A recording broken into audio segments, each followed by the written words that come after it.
Hi, guys. Welcome to Own Your Essence, the podcast where healing meets empowerment. I'm your host, April DeMille, a psychic medium and a life coach specializing in grief, trauma, and toxic relationship recovery. This is a space for deep conversations, powerful transformations, and raw healing. Each week, we'll dive into soul-centered topics like psychic mediumship, the supernatural, metaphysical wisdom, emotional grief, addiction, mental health, spiritual wellness, and self-discovery. Through inspiring interviews and personal insights, this podcast is here to spread awareness, spark connection, and support your healing journey. If you're ready to set boundaries, reclaim your confidence, and step into your true power, you're in the right place. Let's own your essence together.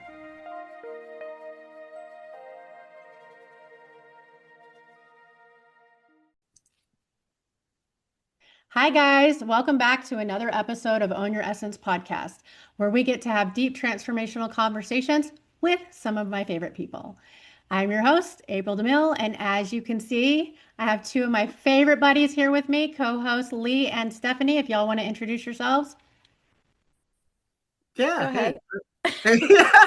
I'm like, who's going? I don't know. My name's Lee Walczak, and I have been on a few episodes with April before, obviously, so some of you might recognize me. So good to be back. Yay! Yay, Lee! And Yay. I'm Stephanie, and I've been on this podcast twice. Once with both of you, and then once with April. Yes. And my bio keeps changing as I kind of figure out who I am, but I am a writer. That's one thing, and a podcaster, So those are the things that are staying the same for now. Yes. Yeah. Okay. That's solid. I love it. So, and as I said, these are two of my favorite humans. So we came together today because, because my one person canceled and my two buddies came in to save my ass. So that's always great for having friends. Thank you, guys. But also, we are all friends and we like to shoot the shit whenever we get a chance. So we're here to do that. And one of the conversations or one of the subjects that had been orbiting in my life in the last few days, I guess it all came together last night. So if y'all don't mind, I'm just going to kind of spit some of that out. I have a really dear friend, love the lady to death, and she stopped by last night. Missy, if you're listening, it's because I'm talking about you. That's not her name, but I'm going to save her name for privacy purposes. Anyway, she was here. I got to visit with her. Love her to death. She's one of my buddies. And we were sitting here talking about the podcast. We were talking about some of the things going on in her world. And she asked me, how's the podcast going? And I was like, yeah, it's pretty great. I mean, I'm learning a lot, getting to meet cool people and network, and I'm really loving it. And it lights me up, right? At the end of the day, it lights me up. But in this massive lesson that's unfolding with this creative project has come a question: am I compromising or am I shrinking? And this came up because she had shared some stuff with me last night where we had to ask her the same question. And I was like, I said, that's a tough one, because as much as I'd like to be like, oh, I have, good boundaries and I try really hard not to shrink and shy away from my truth, I think we're all in a world where we're constantly being asked to do that, right? And one of my examples of that was, I'm not always so politically correct. I have very strong language and I am totally here for it. I'm going to embrace it, right? And you guys already know that about me. But I'm a little backwoods. So sometimes I tend to be not politically correct, apparently. And so luckily, Lee is really great about that. And he has caught me on a couple occasions and been like, hey, man, you might want to fix that. So thank you, Lee, for always having my back, because I might sound like a monster sometimes otherwise. But true story, I was sharing a story on a podcast the other day, and I was talking about how in the midst of my dark night of soul and this massive psychic medium awakening I was going through, and I hear the voices, I see the visions. I would see spirits with my physical eyes. All kinds of stuff happens, right, Lee? Like we know how this Yeah. works, right? And so, with that being said, I remember in that raw moment just telling the lady, I really didn't know what was wrong with me. I had everybody in my world telling me I'm crazy, which that's one of those terms, right, Stephanie? And then, Yes. I had to really consider, is there something wrong with me? Am I fucking schizo? Right? Like, am I schizophrenic? I'm hearing voices, I'm seeing things. Is there actually like something happening with me that I don't understand? And there was, right? But I said it just like that, super raw, super vulnerable, just being in the moment of, this is what I was really genuinely going through, right? I had to really question my sanity. The people around me were trying to figure out like what best way to support me, and and that's if they were even going to support me, because they also thought I was crazy. So in that moment, having that conversation with her, I had to sit there after the fact, after I ended the podcast, and I had to go, do I have to go edit that out because I'm going to sound like a dick, right? I'm going to sound like I made a comment that somebody might not hear the rest of the context about, and it might sound really insensitive. Or am I honoring my truth by sharing that true, raw expression, right? So where's the compromise, and where am I shrinking to people please the masses? And so that subject seems to be a powerful one for me right now, and in the world. So I kind of want to like get y'all's takes on that. I remember the first time we've always used the word crazy growing up in the 80s and 90s. But as psychology started talking about what was crazy and understanding that, I remember saying it, and I did get people saying, you shouldn't use that word. And me being highly, like, I want to respect people and I have a lot of empathy, and I'm like, oh my God, I can't use that word. But it's also just, you can't just switch it off as that's what you're used to saying. So I was kind of like, is it really bad to say this word? But also, like, I'm trying to find something else because it's not technically crazy. But it's also like, what do words mean to us as well, right? How we use words, we all have different understandings and kind of meanings of what we're saying. So, bah, it's very complex, I think. Yeah. I, Yeah. well, I think that's a good point. I think it's complex and it's like a multi-layered thing. Like I was talking about before we jumped on, I think we do live in a climate, I guess, right now where there are people who are very triggered by certain things. And I'm not trying to negate the fact that we can say things intentionally or unintentionally that are harmful feeling to other people. So I'm not trying to sweep that under the rug and being like, let's just say whatever we want to say whenever, because that's not the intention either. But I do think we live in a climate where people tend to be very triggered about certain things. And I'm not labeling that right or wrong. I think it just is. I think, though, for me personally, when I come up against a trigger, for me, it's less about trying to control somebody else's behavior. And it's more about trying to look inward and figure out why I'm kind of coming up against this in a certain way and then integrate that. Again, I'm not talking about someone being outwardly intentionally harmful. I think that's different. Like if someone comes up to you and blatantly insults you and is like, hey, this about you or whatever. Yeah. Or There's a difference between belligerence and having awareness of your own triggers. right. And I think I can still hold on to feelings of being hurt, like we were talking about even before. There are certain words that when people use them as insults that I do find it, for me personally, to be a bit more inappropriate. And I think there are interlinks to my own story and about how I process that. And so I do think it is multi-layered, but I think just generally speaking about, when we're triggered by something, I think for me at least, it's always good to kind of start with, well, why am I coming up against this? And at the end of the day, I think it's interesting because we can try to educate and inform people. And I think that's amazing and great. Like I'm always trying to evolve and learn and grow and listen to other people's opinions, whether I agree with them or not, really. But at the end of the day, we can't control other people's behavior either. And we do live in this kind of climate of like cancel culture and all this stuff, which I find interesting for that reason, because I feel like there's a piece of that that aims to control other humans, Right, right? because it's land of the free, freedom of speech, but let's cancel everybody that actually has freedom of speech. So whatever. And Right. it doesn't allow for grace because I know things that I said years back from just like my Mhm. own upbringing, and I didn't really have any malicious intent. Mhm. And now I'm like, oh, that was not good to say. But I also is grateful for the people who gave me grace because they kind of were like, okay, she doesn't really understand what she's saying. Because I was Yeah. still a nice person trying to, you know what I mean? And so when we can give grace to others as well, rather than just automatically canceling or like you're saying, getting triggered. Mhm. I'm very Yeah, and grateful for those people who allowed that for me.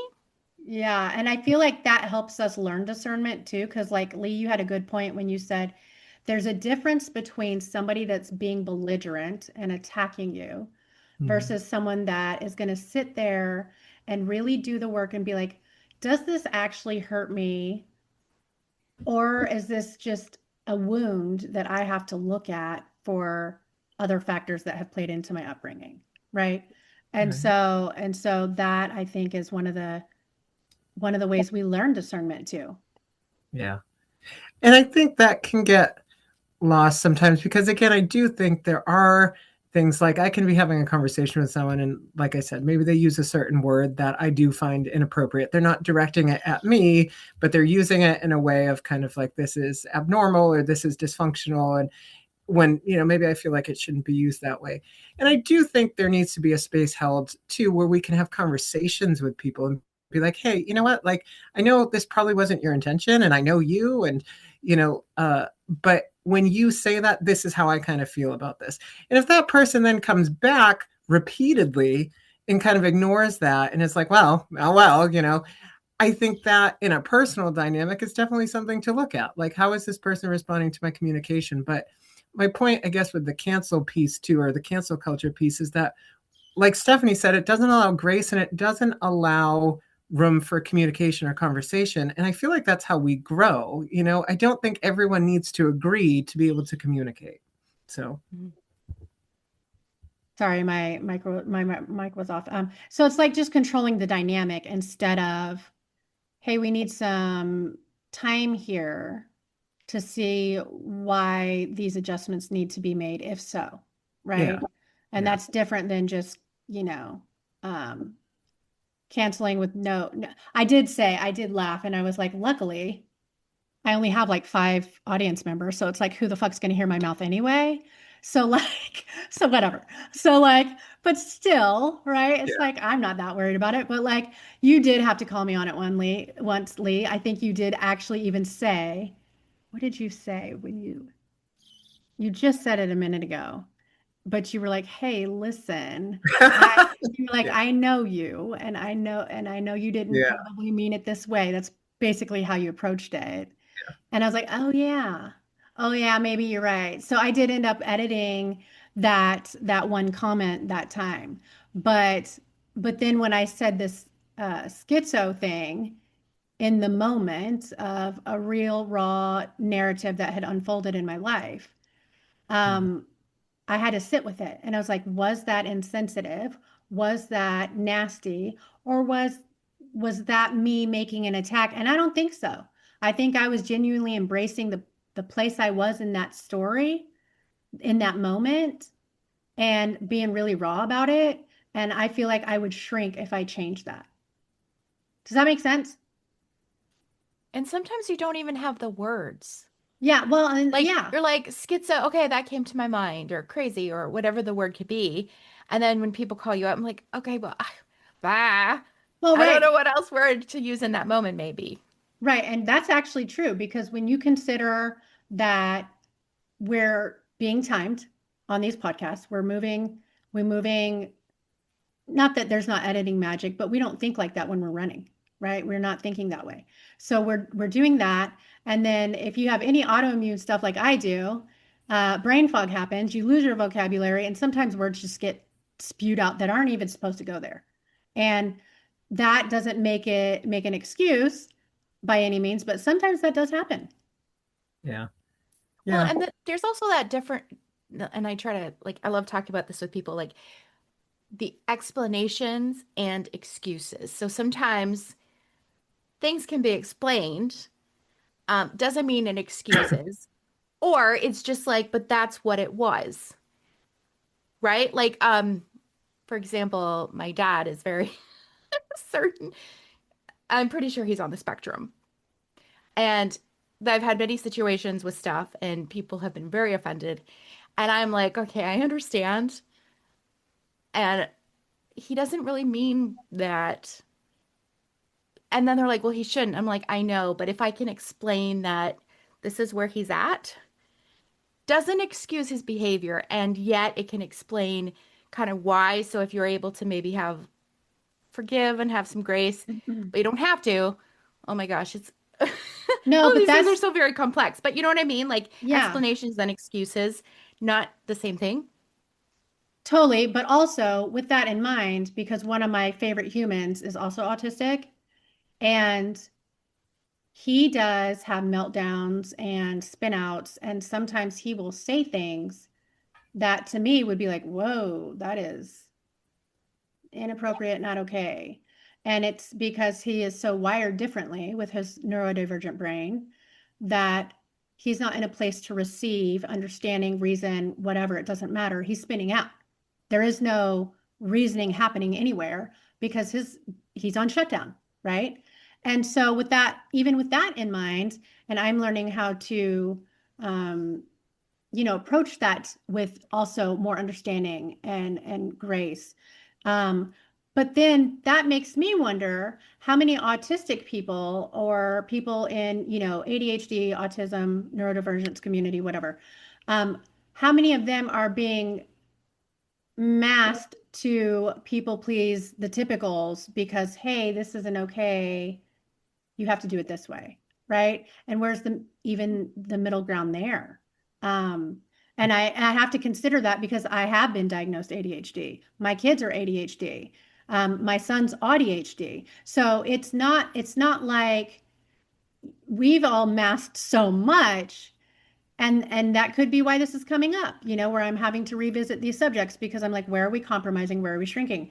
And I'm just going to shift gears real quick because my friend had said to me when she was here, she gave me a we talked about an example. She goes, babe, if you were invited to daytime TV to whatever about for psychic stuff, meeting, whatever, who cares what for, right?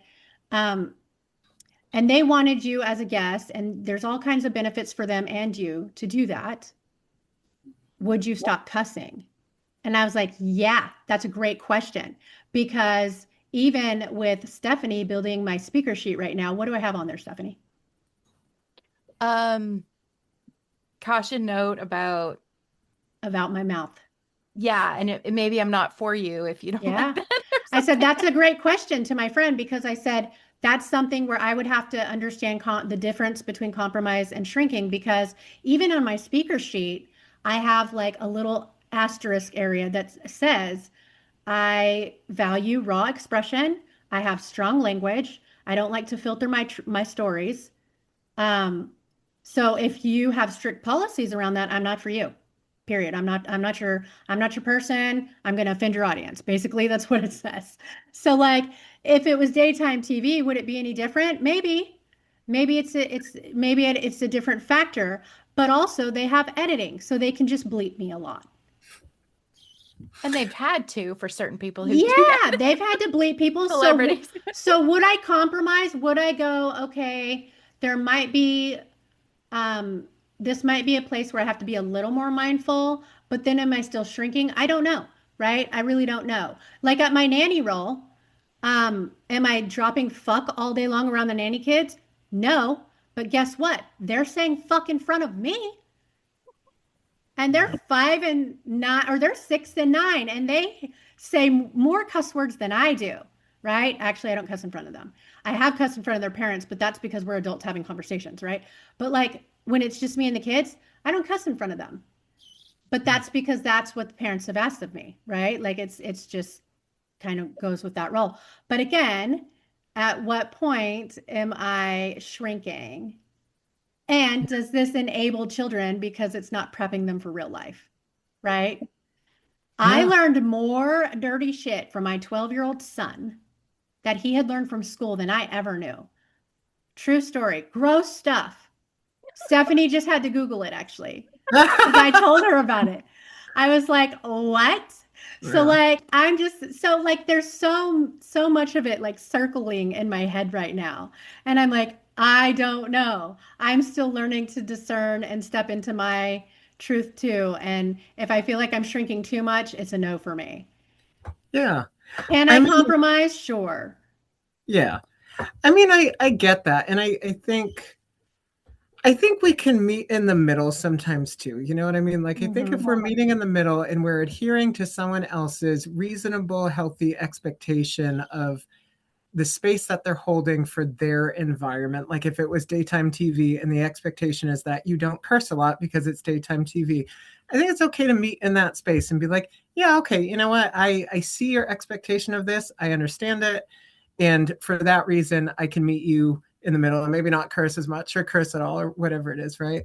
I think that to me, at least personally, feels different than shrinking, but I can definitely see other situations where it might feel like shrinking if there was this kind of like, well, I can't, I'll just use the cursing example, I guess. Like I can't curse because like there's this, expectation that I don't, and this is kind of who I in a different situation, maybe, right? But like I think context matters for that reason too. Like, what's the situation? Who's involved? What is the expectation? What is even maybe the rules around the experience? Rules just being like an expectation of someone else controlling their behavior in a certain way. That's how I define a rule. Is like if I'm trying to control someone else's behavior. And sometimes rules are necessary for different things, right? But um, I think context just matters sometimes. So, like, I think it's about asking ourselves too in the situation, like, do I actually feel like I'm shrinking, or can I meet this in the middle and this can be okay? Does that make sense? Yeah, and I think too, like in a world where no matter what you say, you're always going to piss someone off. So you might as well be you because you're not always going to make everybody happy. True. Somebody's always going to have a fucking stick up their ass about something. That Like actually it's, reminds me. Oh, sorry. but Um, it's true, right? Like everybody's at war with each other and out to, whatever. Everybody's walking on eggshells these days and it's stupid. But like with that in mind, it's a huge disservice for you and the community that you want to be around to not be as truthful and authentic about yourself as possible, right? So it's like again, it's just really hard. But can compromise happen? Yeah, sure. Um, maybe not always easily, but Yeah. Yeah. I I experienced that with because when I started leaving kind of my religion, I was saying the F word a lot more because I was um that's because you angry. just got your wings. You were Yes. like, oh, it's like trying out your wings for the first time. You got to use them a lot until you get used to them. Yes. And now I use it more when I'm like trying to make a point. But I remember my cousin was like, "Oh, that's such a harsh way of saying things." And I was like, "Okay." And I did wonder, do I shrink or do I not say it around them because they don't like it and not really it offends them, but they were just like, "Ooh." But then I'm also just being me. I could minimize, but I'm also not going to stop every one of them that comes out. Do you know what I mean? And I remember my sister, what's that guy's name? Gary Vanderkey or Vanderchi or something. He's a motivational speaker and he oh uses yeah. the F bomb every 2 seconds. Oh, well, I'm going to look him up. He's already my favorite person. Vander, oh my gosh. I'll think of it after we're done. Yeah. Uh, but yeah, and so my sister was like, I like to follow him, but I stopped because he swears so much. And he addressed that with people. He was like, people don't like it, but this is me. And if you don't Yeah. like it, you can unfollow. And so it Yeah. was kind of like, I love that. Well, yeah, because here's what it does. It puts people back in the position to be responsible for themselves. He's not Yeah. bending to make you happy. If you don't want to hear him, unfollow him, don't go to his shows, don't be in his audience. That's your responsibility to remove yourself from that connection, right? Yeah, you could just like follow him and be mad all the time. Yeah, Or you could just like unfollow him and like there you go. or You you both could have be choice. responsible adults and change your environment like any other normal fucking adult has to do, right? So like it's again, that's where we have to be mindful of our triggers, right, Lee? That's kind of like Yeah. what you were saying.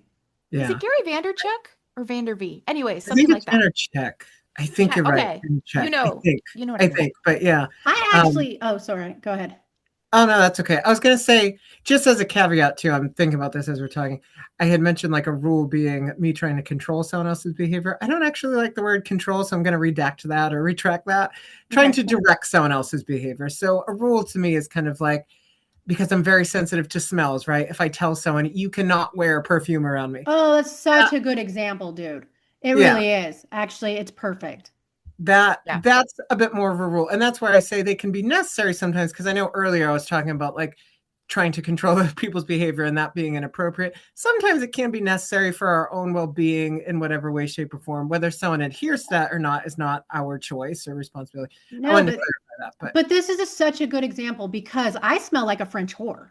Like I have all the perfumes, all the candles in my house all the time. I am such a smelly girl. Like I'm into it all, right? In my car, everywhere I go, there's smells everywhere, right? And so we have had this talk where I will never, I could not go meet Lee in person no, and have my strong shampoos or my perfumes or anything because he would die, yeah, right? He no would deal. literally fucking die. So like this is a perfect example of where we go, are we compromising or are we shrinking? And in a situation like that, obviously you mean a lot to me and I'm not trying to, you know, have my presence hurt yours in any way. So we would find a middle ground and I'd be like, okay, that day I won't wear deodorant or perfume or have strong shampoos in my, right? Like it's all the things, right? And Yeah, I'll wash with like non-scented laundry soap and like it would be that those kinds of compromise, but it is a compromise, right? In because it's what I have to do it for like a couple hours because that's what I would want to do so I could hang out with you.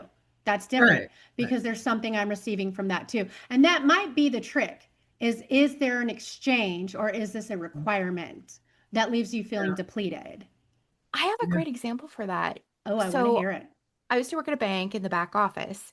And after a while, like the early 2000s, um, I had coworkers who would get migraines from perfume. And I Mhm. used to wear a lot of perfume in those days. And I stopped because I worked there and we just weren't allowed to wear anymore. It eventually became a rule, which even managers broke. But because it was harming others, the scents were giving them migraines, or, you know, I got the flu really bad when I lived in Toronto. And ever since then, I could not, I would start coughing around too intense perfumes. Mhm. So when it's something like that, I'm like, you don't have to put on perfume to go to work. So that was like, okay, right? But then one of my coworkers, she would just use shampoo and it was scented. So another coworker was like, your shampoo is bothering me. And it's like, can you really regulate shampoo Mm. like you can regulate, you can't just tell everyone you have to go buy non-scented shampoo for the one person in the office. But you know what I mean? Like that was a little bit like really intense Yeah, like it's versus the one to perfume where you don't need to put on perfume, but you do need to shampoo your hair. Like, Yeah, yeah. And unless the company was going to provide everybody unscented shampoo just for work, you where's the line that you draw? right. And it caused, oh boy, that I worked with a lot of women in that time. Our department was women. Whoa, there was a lot of cattiness and stuff, which is funny now, but Oh God. a lot of that going on. I have yes. definitely worked around a lot of women and yep. I'm just gonna It was always say nice to have men interspersed. When we would have some guys totally. there, it just changed the environment. And we're Well, like, because okay, guys in general, I'm gonna say general, not all guys. yeah. I've met some idiots, but like guys in general are not near as dramatic and fucking stupid as women. And I don't care how politically correct that sounds. I'm not gonna edit that, by the way. Well, we I'm not get gonna so much do it. drama. Lee Like there's a laughs. He lot of just like, laughs. I'm like, I'm keeping that full Yeah, I'm stop. doing it. Full stop. It's staying. I was just laughing because you added on that. I don't care. I'm keeping that like as you're processing it in real time. That one's staying. Yeah. I'm not gonna say all women are like that, but like based on the experiences I was having back then and the type of women that were in my life back then, absolutely gonna stand by that. Yeah, I get it. Yeah. I Yeah. was that person too. I love the gossip. I was like, oh, who do we hate today? And Yeah. now I don't enjoy that environment, but I did at one point. Yeah. I'm not a fan. Uh, So one other thing I wanted to add to this because I thought it was important. I don't know why, but I guess it just kind of goes with the story. I one time, this was actually a client that I'd done some readings for a few years ago. Love the lady Dash. She was really great. Got a great sense of humor. Super into the spiritual metaphysical stuff. Um, kind of run in the same communities here and there. So we bumped into each other online. And actually, she had seen me. I think she had seen me because she had seen me talking on Melissa Corder's Coffee and Cards back in the day, like Oh, years yeah. ago, which is actually, I was telling Stephanie, that's kind of how me and you started. Um, Okay. so anyway, long story short, that's when she had come to me for her first reading. And so I was friends with her. We ended up being friends, right? Like getting connected on Facebook and chatting and becoming a little more involved. And one day in like 2022, we kind of reconnected for a minute.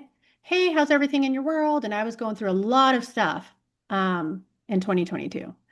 And I shit you not, this lady said to me point blank, do you think that your world is so filled with negativity because you have such a foul mouth? And I was like, wow, she went there. I mean, bravo, dude. Like that took a lot of courage for sure.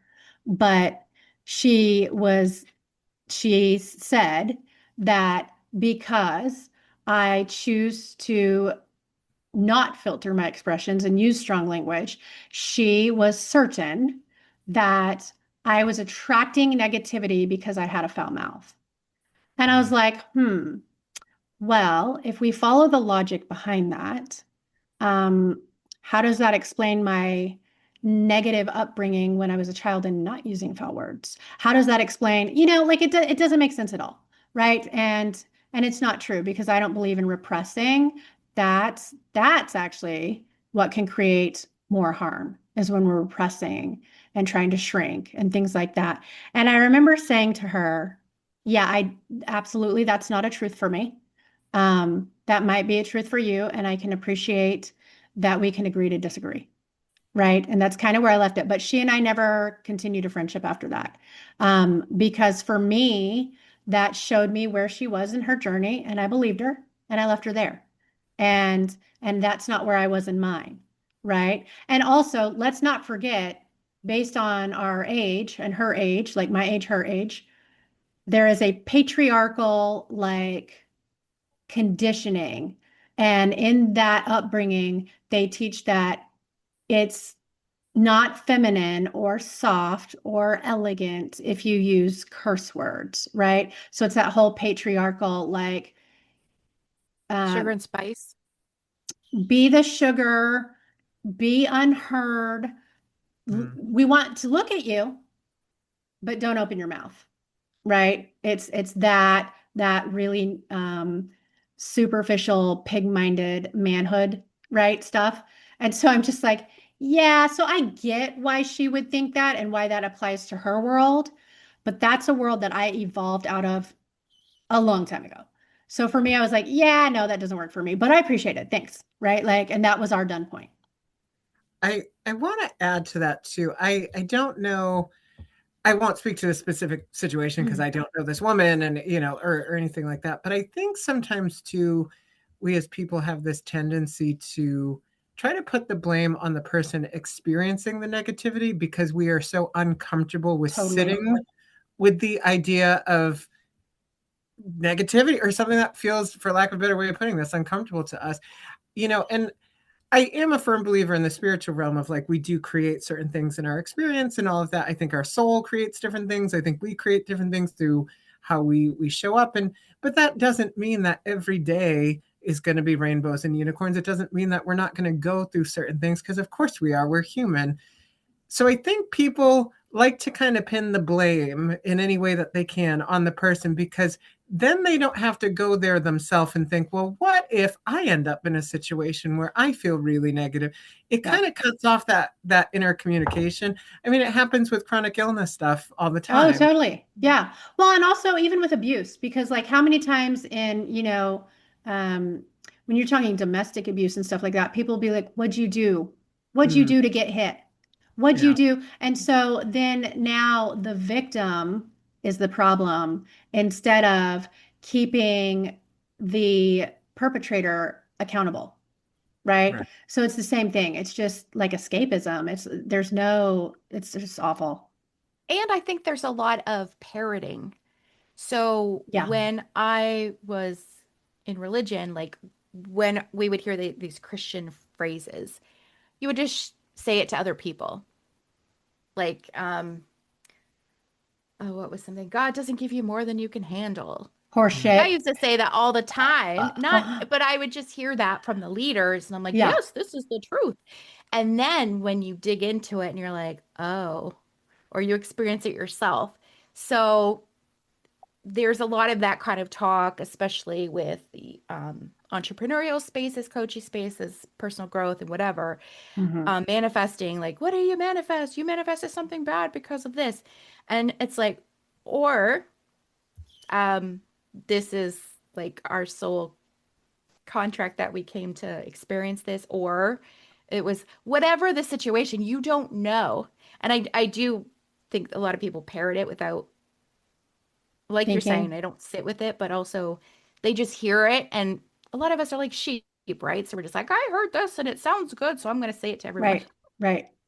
It was the Yeah. best explanation for that. But you bring up a good point because even with manifesting, right, in the communities of the healer world, right, this is where a lot of spiritual bypassing and that love lights language is so fucking toxic because people will go around going, oh, if your world sucks, then it's your fault because you created that. Yeah, that's so not true. And they don't take responsibility for things. Like, oh, things are going to happen as they are, so I'm not going to vote or do this. And I'm like, okay, well, you still have to like do stuff, Yeah. and you can believe that everything is working out. That's fine, but you don't just go, well, I'm just sitting here like happy in my little bubble and everything's going to work out. You Yeah. know what I mean? There's a lot of misunderstanding Yeah. and from that kind of teaching. Yeah. Well, and Oh, I get riled up about that. it's dismissive. Like it's Very. minimizing people's pain because, oh, since you created your pain, well, then we don't have to have any empathy for you, right? Right. Because that's like you said, Lee, people are uncomfortable with something they don't understand or they can't control. So let's just dismiss it instead, and then I don't have to have a part in it. I Right. don't have to offer support, which you don't have to anyway, right? There's not that it's not that you have to anyway, but it's just very dismissive and minimizing because, oh, this you did this yourself. Okay, well, let's just talk about that for a second. So that means I also created my daughter's death, right? That's where we're going to go with this. Mm. So that means I don't deserve support, love during my most traumatic time in my life because I manifested and created this reality. Fuck off, dude. Seriously? I think too, like I always kind of look at it like, all right, let's go on the hypothetical that not what you're talking about, like, your daughter's death or anything like that, but just someone in general, like, is having a shitty experience. And Mm-hmm. let's go on the hypothetical that they are creating that some way in their life. Like they are harboring and embodying so much negativity that they're, but they are genuinely having a really hard time and they're trying to express that. Like I am having Yeah, such a hard time. What is the benefit in then telling that person in that moment when they are in a vulnerable place, right. hey, you're creating all this, by the way, because all that does is really invalidate and dismiss them, whether it is true or not. Right. Maybe they are creating some frequency of change somewhere, and that is an important part of the step, right? Regardless, Where's your fucking humanity in that moment? Good job. Good job for being there. Way to Right. dismiss them and just be a dick. And I think, like I said, it's just a way. I think a lot of people probably subconsciously shut down the conversation where it's like we Yeah.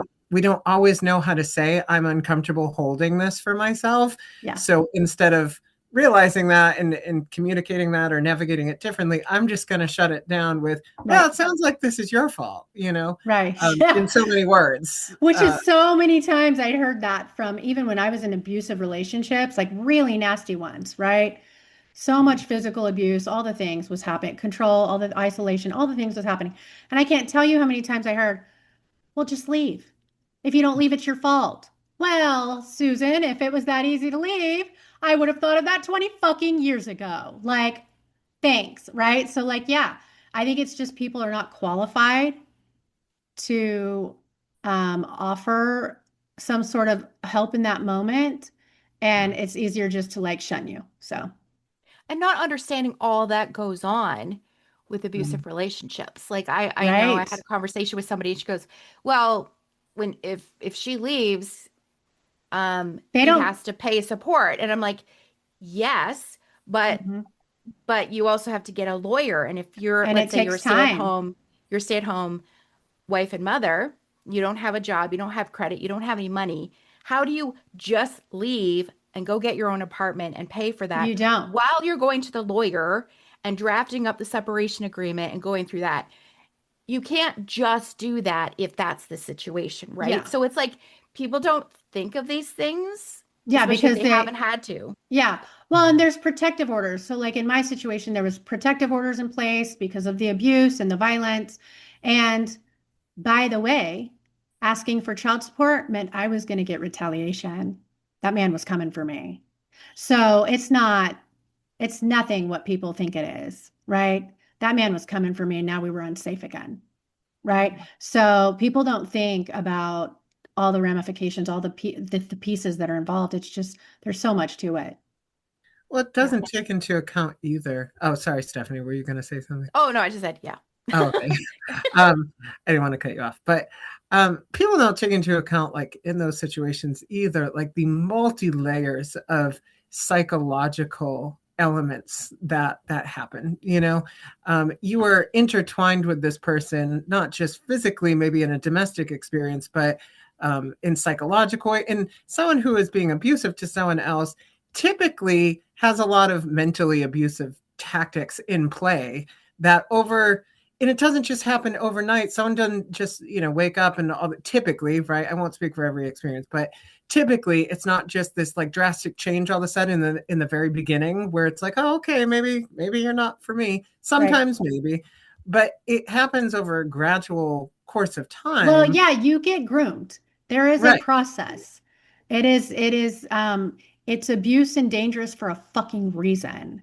Like, yeah, So I think people don't take that into account either, that unless you've been in a similar circumstance, you don't really understand it. And I think again, that's where people get very uncomfortable, where it's like, well, I can't sit with this, so I'm just gonna like maybe suggest that it's your fault or you should just leave, or I'm gonna try to simplify it in a way that is in this nice little box with this nice little bow so that yeah, I feel more comfortable about your situation and I don't have to meet myself in that place. yeah, And you know, it Or is their what it is. brains, because But they never experienced that. Like it takes that skill or that thinking differently of like, okay, I have not experienced this, doesn't mean that that's not that person's experience. And like for me, right. people would say, Stephanie, why don't you speak up for yourself? Why don't you say, you know, blah blah blah. And I was like, I was literally brought up with confusion. It Mm, was a lot of shame and putting it back on me. So whenever I would try to stand up for myself and somebody was really good at twisting that around, I'd go, oh, I guess I'm wrong. mhm. And that takes, first of all, getting out of those situations and then taking critical thinking, healing, working on my own, working on my own voice and stuff like that. And going, wait a minute, you don't get to turn that back around on me. But that takes time and stuff like that. Whereas before, people were like, why don't you just? And yeah. this is And one on thing top that of I'm like, it, there is no just. yeah, there's not. And on top of that taking time, you can't heal in the same environment that broke you. So that doesn't even happen until you're out Yeah. away from your abuser. Yeah. Yeah. Well, some people too, I think, are just master gaslighters as well. And I know gaslighting is a term I think that a lot of people throw around now. I don't think gaslighting is just disagreeing with someone or having a different recollection of events. I think sometimes that happens, and now we're throwing the term gaslighting at people, which is a different story. But as a I side think note, you have to know you're gaslighting. You have to right, Yeah. be the motive is you are doing that. Whereas a lot of people are right, like, they're gas, and I did this myself. I'm like, they're gaslighting. No, they're just trying to say something different that's right, they don't even know that they're doing that. If that makes, do you know what I mean? Because the movie right. Gaslight was he knew exactly he was trying to make her go crazy, Yeah, he and knew what that's he where was that term doing. came from. Yeah. So, but you're right. They throw like narcissism and all that. It's thrown around online without actual. Is this really what that is? Right. Like, Well, but you know Right. why it's thrown around online? Because so many of us have co-narcissism based on our work environments, our parents, our family members, our friends, and there's a people, word for it now. You're like, that's what right? that was. So it's exciting Yeah. that you actually have something to Yeah. label it as. Right. Like Yeah. now it makes sense because I've named my bully. I've named my bully, so now there's closure here. There's an understanding here that wasn't here before. Yeah. Yeah. Yeah. And I do agree with Stephanie that gaslighting is a very um, intentional decision to repeatedly over, however, whatever period of time, try to distort somebody's reality so that they then question their own kind of beliefs and their own sanity. So I think, I don't know why I was on that in the first place, but I think some people are just really good at that. Oh, the abusive relationship. So I think Hmm. that absolutely takes place where, like Stephanie's saying, like you start to question, Yeah. you know, and especially like to your point, Stephanie, I like that you brought up sometimes it's like in our upbringing that we are kind of conditioned, whether intentionally by people or unintentionally, but we're conditioned in some way to have our nervous system respond in a certain way, where then it's easier to kind of fall into this pocket of like, oh, well, I guess I am wrong because we've had this whole past Because that, you've literally been trained to doubt yourself. That's really what right, it Yeah. comes down to. right, You've been groomed to doubt everything that you say, everything you think, every action you've done. Everything is in place for a reason. So that way you are weakened by your superior, is the way I'm going to put it. yeah, yeah. So just to Stephanie's point, though, I thought that was significant. Yeah, for sure. So, do we have any last words on this one? Because I'm going to wrap this up and I think we should do some fun rapid fire questions just for shits and grins. I'm good. I Good? Me too. Yeah. All good? Okay, my only thing I want to say is for anyone that ever hears my mouth running, I am human and I promise there's going to be lots of things that I say that are not politically correct. But if I rub you wrong, hey, reach out. You'll see how human I am and how much compassion I have. So there's that. So so And let's I do can attest, April is very soothing to my nervous system as we've been working together on some stuff. And then I get all nervous, like, what if she's mad at me? But then you're always like, oh, I'm not like, I'm not like, that I think you're mad, but yeah, right. I get stressed about like, what if this is not good enough or I don't have it in time for you? And then I'm like, oh my God. But you're always like, oh, it's wonderful. It's I'm fine. like, take your time, do your thing. I want to And see that what you helps me. create. Yeah. No, it's April's awesome. April's really good about letting you know where she stands too, which is Yeah. something I appreciate. Like it's never like a guesswork, which if it was guesswork, that would be unhealthy, I would imagine, where it's like, well, is this person like mad and they're just not saying it? Now they're being passive aggressive. But so that's unhealthy, but like really good about just kind of being like, no, this is where I stand with this. And like I'll communicate that. So Yeah, I Yeah. usually do. You're I'll, very I'll good at just that. be like, because I think that because for me, that's my love language, right? yeah, Like I'm not trying to waste anyone's time, and I don't want like we all value our time, right? So like I'm not gonna beat around the bush. I'm not gonna buffer or soften the blow. I mean I am gonna speak with compassion, and I'm gonna right. lead with compassion, but I am gonna be real clear about my communication because that's my love language. And Yeah. actually, I heard, I think it was on Simon Sinek's podcast, they were talking about that's kind. And a lot Yeah, of times we're conditioned, we're taught to be nice, right. but nice is not necessarily kind. Totally. Nice might be like, oh, you've got a booger falling out of your nose, and I'm gonna tell you because that's not nice. Being kind would be like, dude, you got a booger coming out of your nose. And so, like something like that. And so I've always been nice, telling people what they want to hear. And I'm like, that's unhealthy. I want to be kind, but also tell the truth, right? Hmm. Truth and love kind of thing. And so that is kind what you do because, like you're saying, it's just, Because like Lee said, there's no guesswork. Like yeah. Right. you're gonna have the information you need. Which, just as a really quick note, is exactly what I look for in my relationships at this point in my life. I don't want there to Yeah. be any guesswork.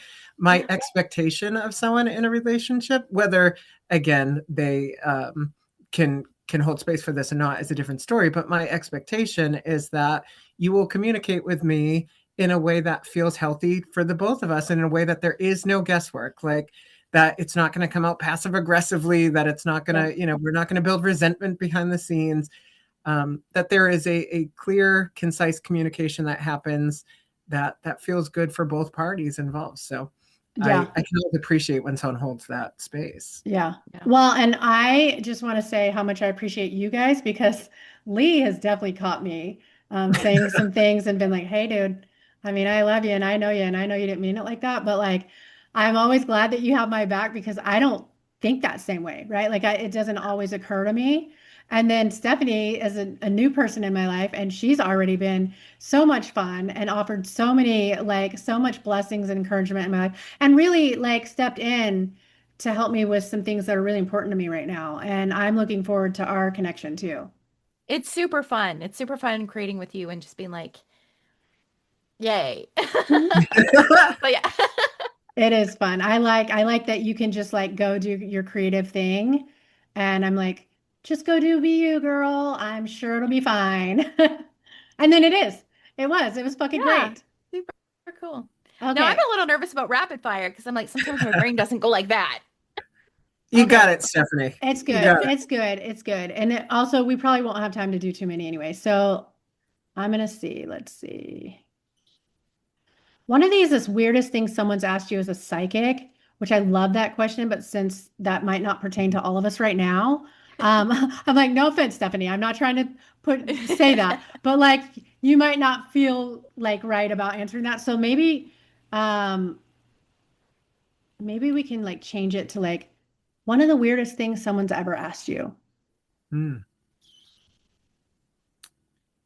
Who wants to go first? Do we have an Or order? how about this? Let's change it. Let's go question you secretly hate being asked. Hmm. Let's go with that one. What are you doing today?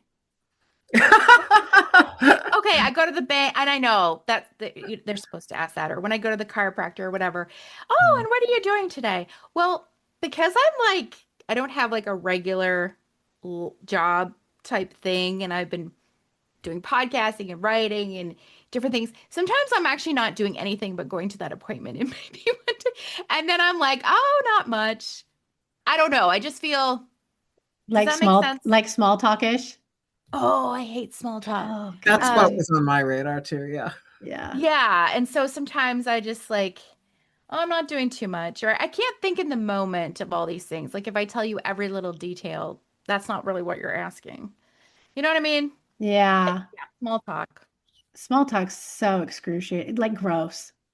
It Yeah. is. It, Actually, that is a subject Lee can get on right now for sure. I used to work at a bank, and as a bank teller, we had to make a connection with every customer and constant small talk. Oh, how are you enjoying the weather today? And I'm like, I am so Uh, fucking tired of these it- kind of talk conversations. yeah, thank you. Like, ew, gag me. Get out of here. Is there any depth to you? My God. Yeah. Like you're boring. My answer would be the same. I think it's definitely like similar to that small talk. I can't hold space for it. I know that it's like something that we do and I get it and there's not a judgment about it, but I have such a hard time holding space for it. I do. So yeah. Yeah, and one of the ones that's come up for you actually is like when somebody's like, how was it put? how are you doing? But then they didn't actually want to hear how you were doing. Yeah. Isn't that our general North American greeting? Hi, how are you? Yeah. Fine, how are you? You guys do that in the Yeah. States, right?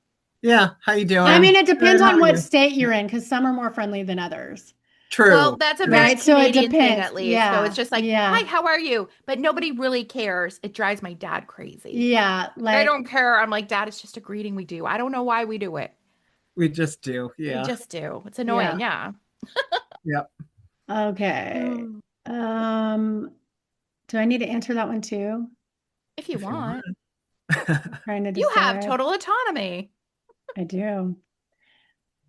I'll answer it. One of the things that something that I hate being asked is like, when somebody's like, "Oh, what do you do?" and I'm like, "Oh, I'm a psychic medium and I'm a life coach and I'm a nanny. I do all these things."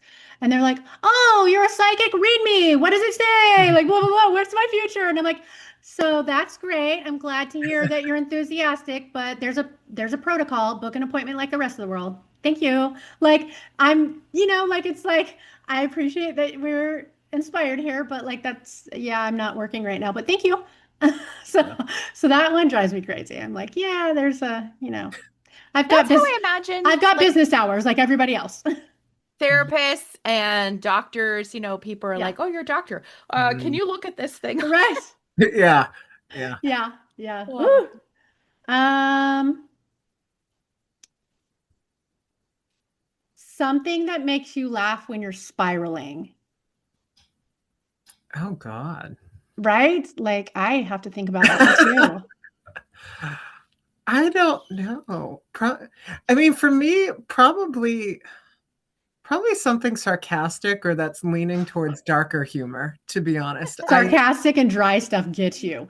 just gets me It so much. does. It so Uh, does. and sometimes again, depending on my mood, maybe something leaning more towards like darker humor, because I think darker humor kind of holds a certain space that, I like it's honest, like there's an honesty about it, but we're also finding this room to kind of like laugh about, so I like that piece of it. Yeah. Probably that. Okay. Dude, Stephanie, if you say South Park, I'm gonna die laughing. oh, Cartman. Right? Sorry, I love Cartman. Oh my Because I was God, trying to Jeff think, does too. Jeff watched South Park too. He loves that shit. yay. Also this past few seasons politically have been hilarious.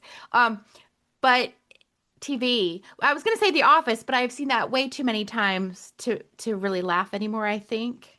Hmm. Although the Mm-hmm. stress relief episode where there's the fire, Dwight makes the fire, and then they're all. I think that still like makes me laugh every time. So Hmm. like, stuff of comedians and stuff like that. I don't know, but yeah, Cartman. Cartman's good. Love it. Okay, let's see. Um, hold on one second.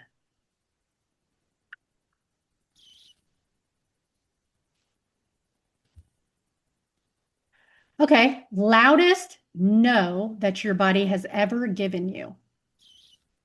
Oh.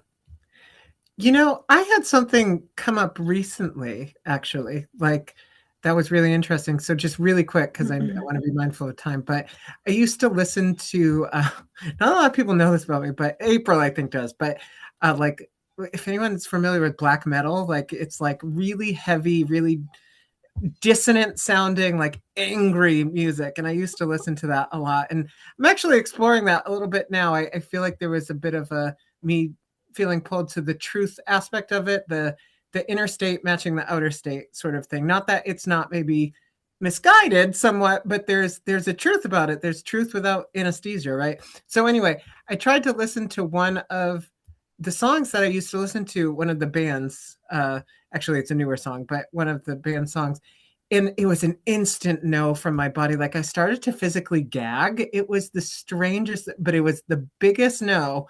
I was like, okay, time to shut this off. So that comes to mind because that was recent, but definitely a huge, tremendous no. Yeah. Yeah. Okay. So that's my answer. That's a good one. Like full, like hard stop. Hard no. Yeah, Just hard like, Yeah. no. ugh. Yeah. Yeah. I'm like, no, not anymore, I guess. Oh, when I lived in Toronto, I dated this guy and it was on and off. It was such a bad relationship. Like he would always break up. Like anyway, um, and he wasn't that nice to me. So, but the very last time I actually saw him, because I was like, I miss you. Then we got back together for an afternoon and whatever. It was like, but as I left his place, I was just like, oh, I was so over it. And I was like, I've never, no. That So was your, Mm. it was just like, oh, ew. yeah. Like Yeah. How your could I have body liked was, him? yeah, your body was saying, okay, we're done here. Yes, and I was finally free of him. It felt so amazing. But then when I got home, he texted me, he goes, I don't think it'll work out. I'm like, damn it. I was gonna beat him to it, but he beat me to it. The final time, he always broke up with me, and I was like, damn it. I wish I had just done it, but yeah. Either way, it was still It was a blessing in disguise and clean bye-bye. cut. And I was Yeah, like, okay, I'm so over you now. that's so Big funny. enough. You, Uh, April? what was the question? Oh yeah. What's the biggest no your body has told you? Oh God, so many times. Um, well, unfortunately, I had to learn the hard way about a lot of things in life. So sometimes my body would tell me no, and I'd be like, but yes, and we're going to do it anyway. And so it didn't matter. I was like going to run it over and do the thing and learn the hard way. However, I don't really live that life anymore. I would say the loudest no I ever had came down to a moment when this is actually a true story. And I'm not going to tell the whole story because it's a big story. Um, I was almost either assaulted or murdered by someone. And in that moment, I did not know that this person was planning on hurting me. And I had my back turned to them. And my my my guides at the time had to like really get my attention. So like my ear was going off. I had a migraine and I was like all dizzy and weird. And I literally heard their voice say, "Get up now." And it was so loud and it shook my head so hard that I was like, at that moment, I couldn't deny what just had happened. It almost exploded my body because the voice was so loud, like thunder. And I was like, oh my God, God just yelled at me. And I jumped up from where I was. I grabbed my keys. It was like 2 in the morning. This was years ago, by the way. Grabbed my keys. It was like 2 in the morning, and I'm rushing towards the door. And I'm like, this man's going to hurt me. And so I had my keys like this in my hand just in case I had to fight for my life. And I was rushing towards the door, and he's like, where are you going? And he was like right on my ass, like trying to get me and like catch up with me.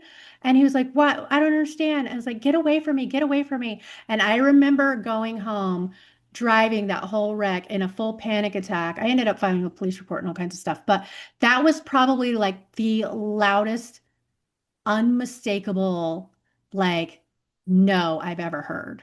And I thought my body was going to explode. It was like if you can picture like Mufasa when he's like Simba, right? Like it was like way like this big fucking thundering voice that like almost exploded my body. And I was like, okay, I guess I can't deny that one. So I had to leave. Like it was like so loud I couldn't deny it. And who knows what would have happened had I stayed because it took a lot for my soul team to even get that message through to me because I was like, la la la, I like to ignore everything. Like so so I don't know what would have happened to me had I not jumped up. This is crazy. Crazy no. Wow. That's that's a big no. I know that story, and you've told me more about that, but definitely that's a big one. It's a Yeah. big one. I actually probably should talk about some of these stories on the podcast. I feel like I need to like just come on here sometimes and share portal stories and angels and guides talking to you stories, like just different. Yeah. That kind of sharing those things are so encouraging because it just I always love hearing those kind of things, right? Because you're just like, yes, it Because reminds you that yes, it's you're being gonna protected. feel insane, but it's so important for you to just trust the process. Yeah, it's crazy. Yeah. Okay, things you're done apologizing for. We're That's a gonna, by the way, we're ending with this question. This is the last one. that's a good one. Do you want to go first, Stephanie? I think just being me and Mm. having my own beliefs. I remember a few years ago, there was a friend of my parents I met, and they're like, "Oh, what church do you go to? Or do you go to what church do you go to, or something?" I don't know. And I was like, "Oh, I don't go to any." But sometimes I listened online to this one church because I had to get that, "Oh, but." Mm. And then I was like, "No, I don't have to.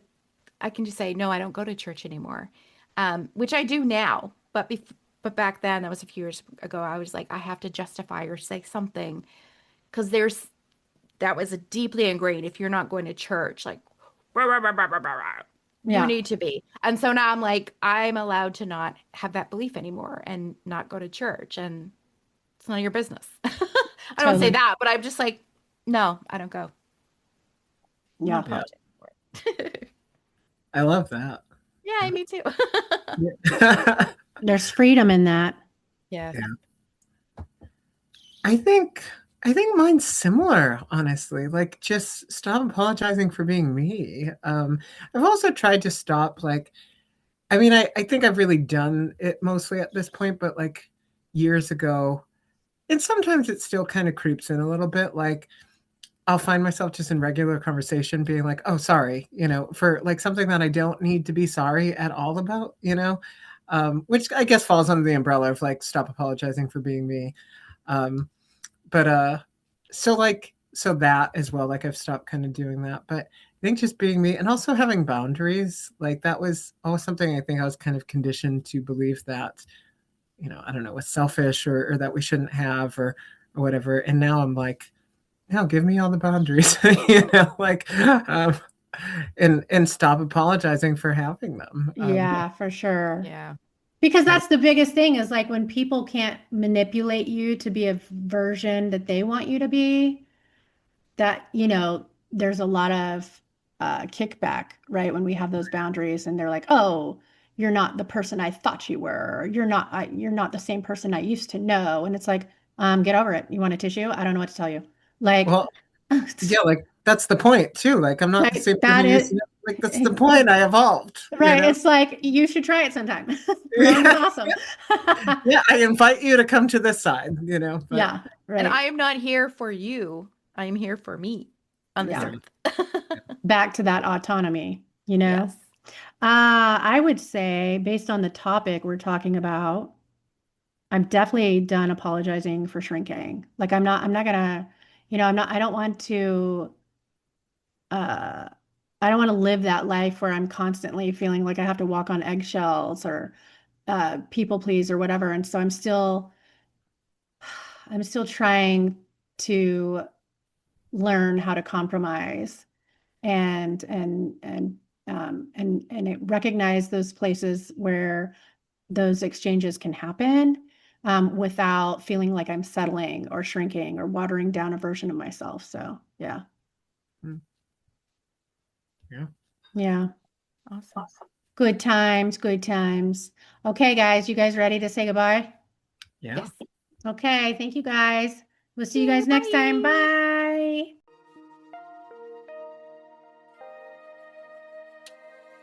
Thank you for joining Own Your Essence. I am beyond grateful to our guests for sharing their wisdom and to you, our listeners, for being part of this journey toward healing and empowerment. If today's conversation resonated with you, please feel free to subscribe, leave a review, and share this space with others who might need it. If you have questions, topic ideas, want to be a guest, or would like to work with me privately, send an email. I'd love to hear from you.